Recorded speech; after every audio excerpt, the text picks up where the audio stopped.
Hi, good morning, everybody.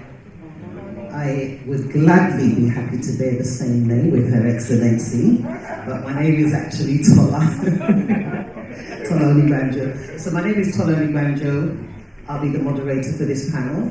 I'm also the founder, alongside with my husband, of Women for Africa, and it's been dubbed the largest gathering of African women in Europe. And we celebrate the best of African women, and so we celebrate some of the amazing women here today. Now, before we get to the panel, we're going to have a keynote address from one of the members of the panel, and then she'll address us and then take her seat on the panel, and I'll invite the other panelists. So I'd like to welcome to the stage, discussing and giving a keynote address around the theme of the panel, which is improving opportunities for African women, the role of economic policy and culture. Now, saying that, I'd like us to also bear in mind, we open this. I'd like us to also bear in mind that Africa's population is 1.2 billion. Of this, 51% are women. So when we talk about improving the lives of women, we're talking about at least 650 million women. So I'd like to welcome to the stage Her Excellency Mrs. Saraki, the chairperson of Wellbeing Foundation and the wife of the Nigerian Senate President. Big round of applause, please.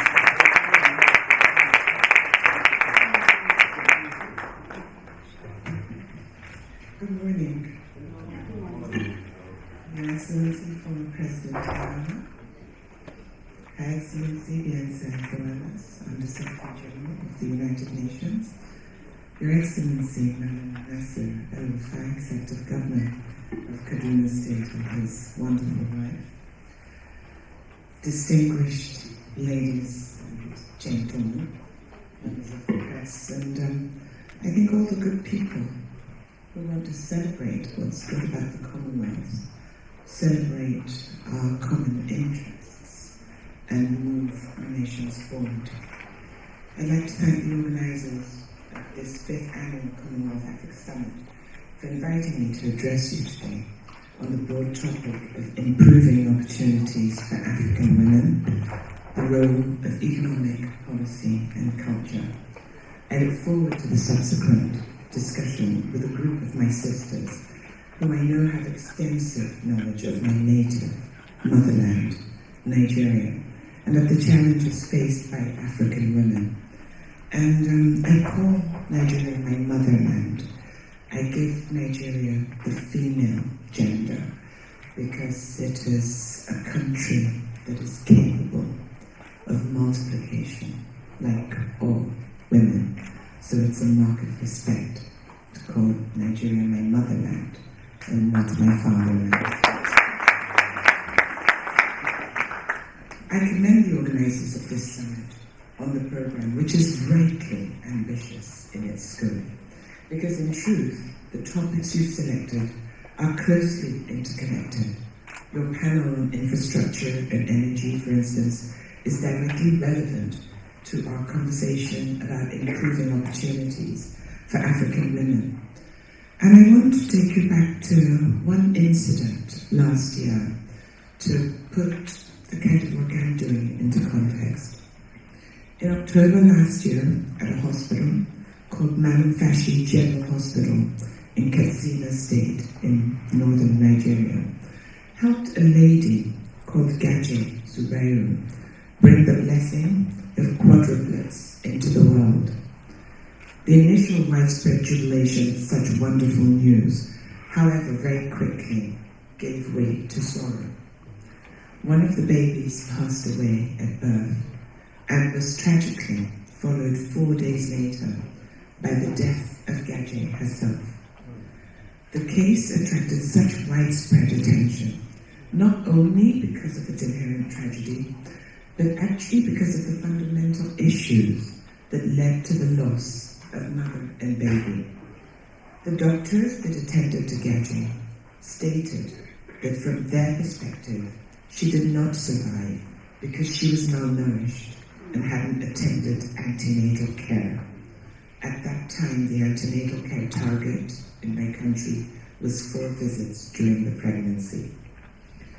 Gadget's husband reportedly explained that his wives, he had more than one wife, that his wives never attended antenatal care because the classes are too far away from their house. Now, this is a story that's all too familiar in Nigeria, where limited access to and knowledge of the importance of antenatal care, limited health spending, and a widespread failure to deal consistently with postpartum hemorrhage makes pregnancy a fatal journey for so many women and their babies. And today I will be discussing how we can't confine our actions to just our supposed specialties, because legislative change, gender equality, maternal health, education, and health security are so closely interconnected that we cannot operate in silos. To make a sustainable impact and truly open up opportunities for women in Africa, we must reach across borders, reach across knowledge bases, and reach across and break and disrupt and improve our cultures. As founder president of Wellbeing Foundation Africa, I set up a program called Mamacare Antenatal and Postnatal Education Classes 22 months ago. Just actually because, first of all, I was the Global Goodwill Ambassador for the International Confederation of Midwives, which represents over 600,000 midwifery organizations in over 136 countries around the world. And I had met midwives, I had heard their voices, I had seen their realities, and I felt that a properly educated, skilled midwife deployed at the right place could change our outcomes very rapidly for the better. So I set up this Mamacare program, which gives classes in hospitals. We're currently in 3 states across the country, to actually help women and their infants, not just to stay alive, but to thrive and to prosper. Our professional midwives deliver respectful maternity care and counselling throughout the antenatal, interpartum, and postnatal period. Just last month, the UNICEF report, Every Child Alive, analysed newborn deaths worldwide, and it found that 5 newborn babies die every minute across the world. That's 2.6 million tragedies every year. One of the 10 highest risk countries, of the 10 highest risk countries around the world, 8 of these are in sub-Saharan Africa. And the key statistic, which is already widely known, is that 80% of these deaths are easily preventable. Now, despite the dire mortality rates in my own native Nigeria, where generally women face around a 1 in 13 risk of maternal mortality in their lifetime, we have not lost even one of our over 200,000 Mamacare mothers during childbirth, which shows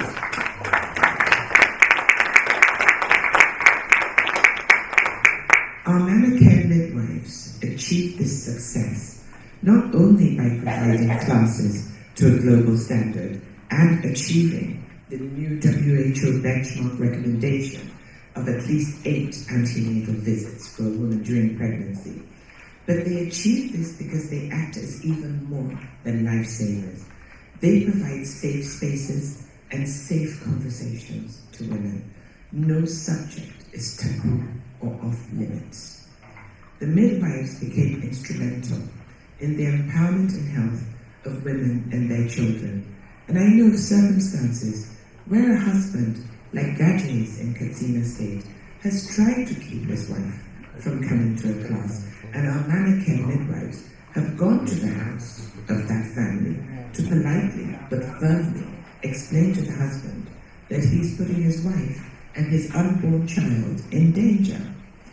Now, Gaje's story also demonstrates why our midwives cannot be fully effective in isolation, because whilst they're embedded in their communities, providing antenatal classes in the local language, visiting mothers late at night, and answering questions at all hours on even WhatsApp threads, Infrastructural, educational, and cultural challenges limit their impressive ability to empower women.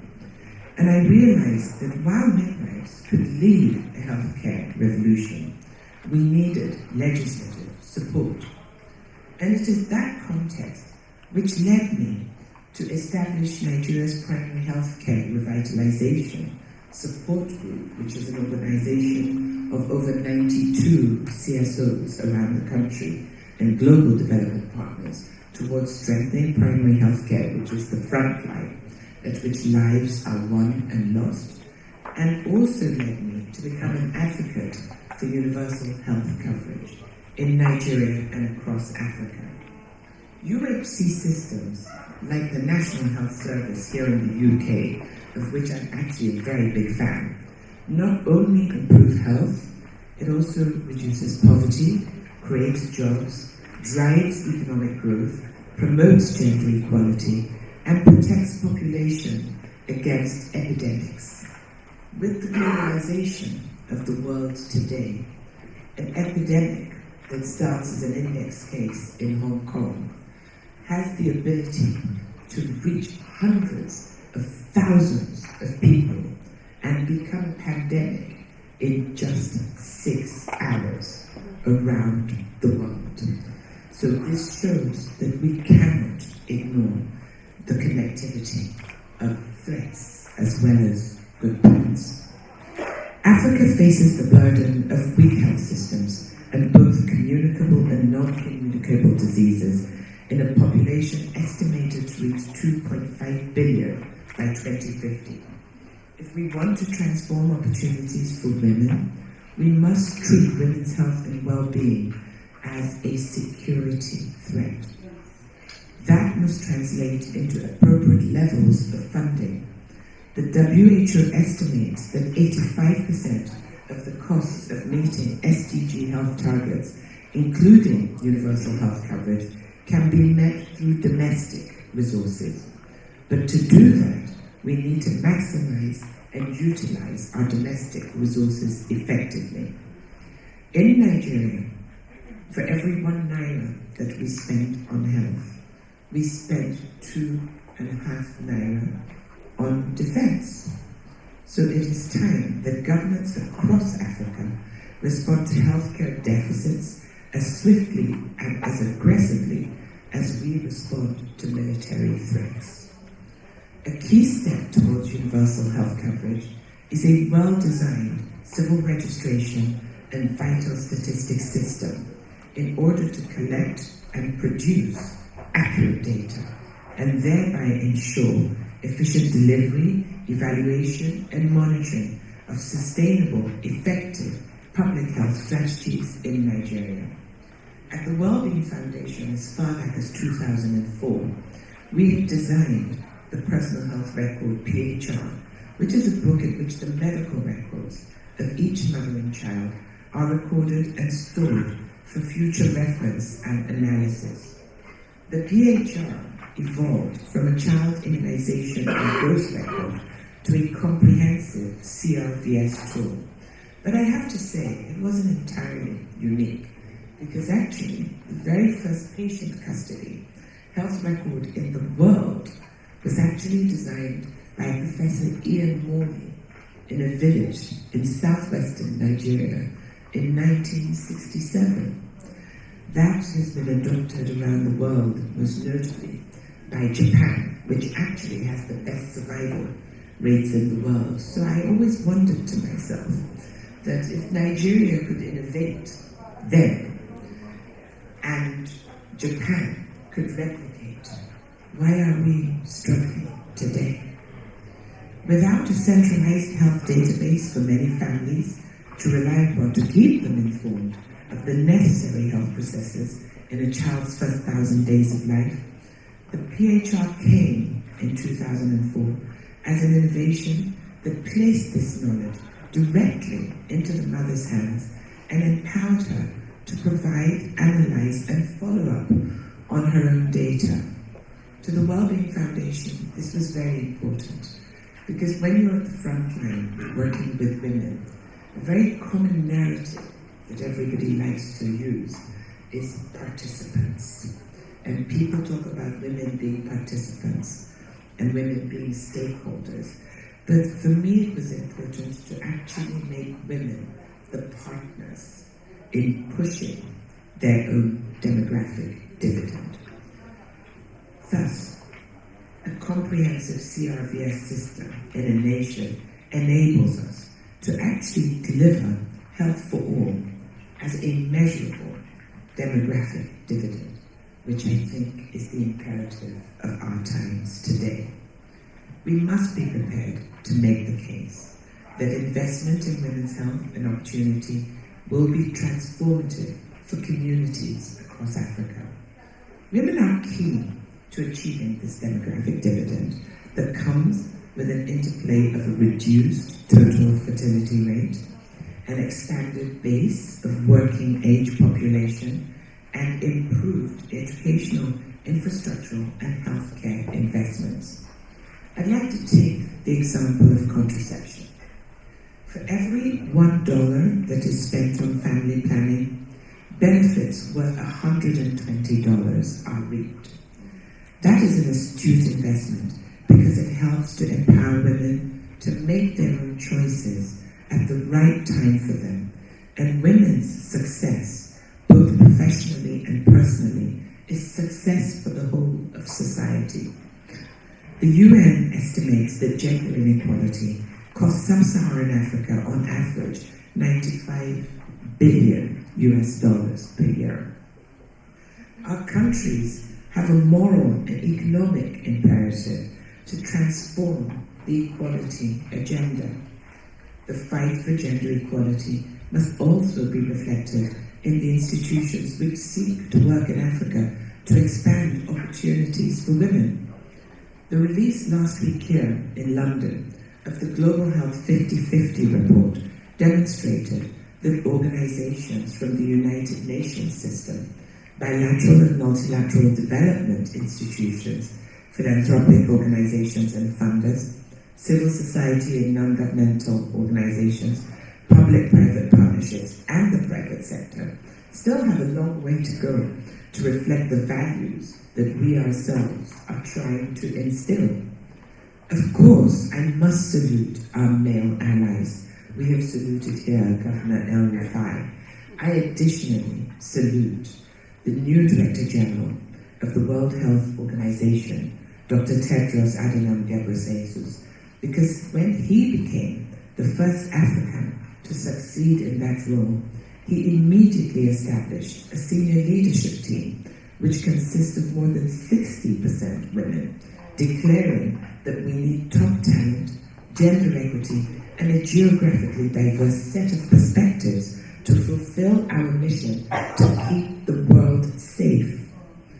Just last month, Antonio Guterres, Secretary General of the United Nations, tweeted that he had kept his personal commitment to women's empowerment and gender parity at the UN by creating his own 50/50 senior management group.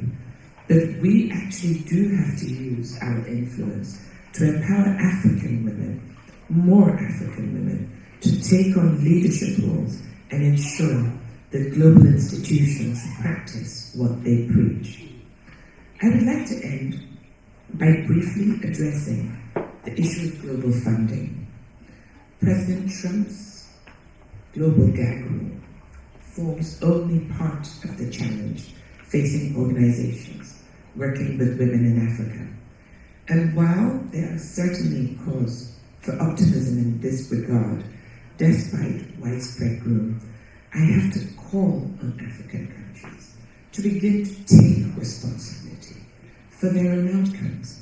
I'm coming here straight from chairing a meeting trying to find a way to help Nigeria transition out of $700 million of Gavi funding for immunization in the last 5 years to possibly zero within 2 years.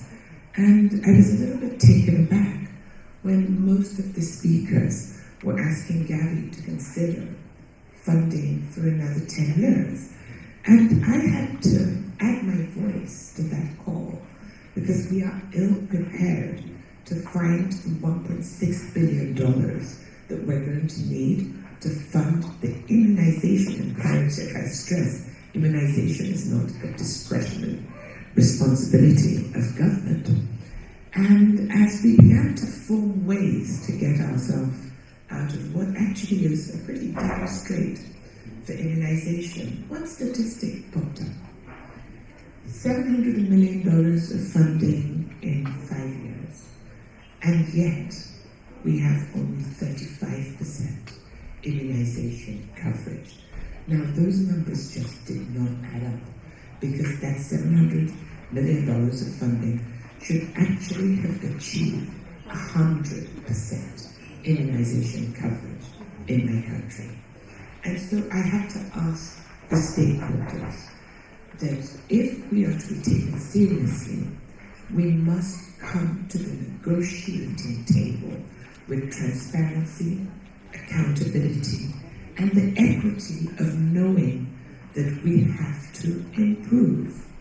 We need clear, raw data on the numbers of children in the country. We need to know through supply chain management where each dose of immunization is. And within this 10 years that we are negotiating for as an extension, we need to show the political will by actually putting in an impact fund of $8 million a year to be untouched for the next 10 years, so that should Gavi agree to continue funding as a financier and not as a donor, as a social impact investor, we will be in the right shape at that 10-year mark to take over our funding from our own domestic resources. Last week, the Overseas Private Investment Corporation officially announced their 2X program, its new women's initiative, which will see the OPIC invest £350 million in projects that support women, ranging from increasing financing to women-owned businesses to improving access to water. The goal for that investment is to bring an additional $1 billion from the private sector. And the Secretary of State of the DFID here in the UK, the Right Honourable Penny Mordaunt MP, has also taken a lead with the department's new strategic vision for gender equality. Her stated commitment to doing more to increase women and girls' political participation so their voices are heard and they're able to influence decisions that affect their lives, whether that's at home or in government, is a statement that is particularly welcome to me. I would add to those examples one hugely positive experience of public-private partnerships that the Wellbeing Foundation has effected in Kwara State. 2 years ago in 2015, we joined forces with the Liverpool School of Tropical Medicine, the oldest and most established school of tropical medicine in the world, and Johnson & Johnson, one of the largest global health companies. Together, we implemented the Emergency Obstetrics and Newborn Care Training Program in Kwara State, which is still ongoing. This is a unique partnership model, bringing together an esteemed higher education institution, the private sector, and civil society organization. This EMO program has trained, using very innovative anatomical models, 600 master trainers in 9 local government areas in Kwara State, establishing 10 EMO skills laboratories in 10 selected core training medical facilities. The 600 master trainers that we have trained have gone on to train a further 62,800 health workers.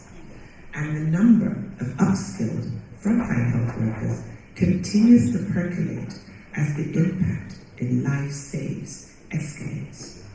I use the example of this EMO program to demonstrate my opening point here today, that is only by pooling our resources, by pooling our finances, by pooling our knowledge, by pooling our connections, that we can truly be successful. And while I look forward to to hearing from the panel today, and to working together with all of you in the future to empower African women, because Africa does depend on women empowerment. I'd like to leave us with a quote from the esteemed and renowned Professor Stephen Hawkins, who we have lost today, to say, intelligence is the ability to adapt to change. Thank you for